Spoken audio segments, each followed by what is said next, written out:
Hello, ഇന്ന് നമുക്ക് ഓണസദ്യയിൽ ഒരു പ്രധാന വിഭവമായി ഇഞ്ചിപ്പുളി തയ്യാറാക്കി നോക്കിയാലോ. ചീനച്ചട്ടി അടുപ്പത്ത് വെച്ച് നമുക്കതിലേക്ക് വെളിച്ചെണ്ണ ഒഴിച്ച് വെളിച്ചെണ്ണ ചൂടാകുമ്പോൾ കടുക് പൊട്ടി അതിലേക്ക് ഉണക്കമുളകും ഉലുവയും ഇട്ട് ഉലുവ ഒന്ന് മൂത്ത് വരുമ്പോൾ അതിലേക്ക് ഇഞ്ചി, വെളുത്തുള്ളി, പച്ചമുളക് ഇവ ചേർത്ത് നന്നായിട്ട് വഴറ്റിയെടുക്കണത്. അത് നന്നായി വഴന്ന് വരുമ്പോൾ അതിലേക്ക് നമുക്ക് മുളക് പൊടി, മഞ്ഞൾപ്പൊടി ചേർത്ത് കൊടുത്ത് ഒന്നും കൂടി നന്നായിട്ട് യോജിപ്പിച്ചെടുക്കാം. അതിനുശേഷം അതിലേക്ക് പുളി പിഴിഞ്ഞത് ഒഴിച്ച് കൊടുക്കണം.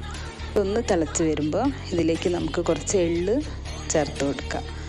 അതിനുശേഷം അതിലേക്ക് ശർക്കര പാനിയും 2 ടീസ്പൂൺ പഞ്ചസാരയും കൂടി ചേർത്ത് നന്നായിട്ട് ഇളക്കി കൊടുക്കുക. ഏകദേശം നമ്മളെ പുളിയൊക്കെ തിളച്ച് റെഡിയായി വന്നിട്ടുണ്ട്.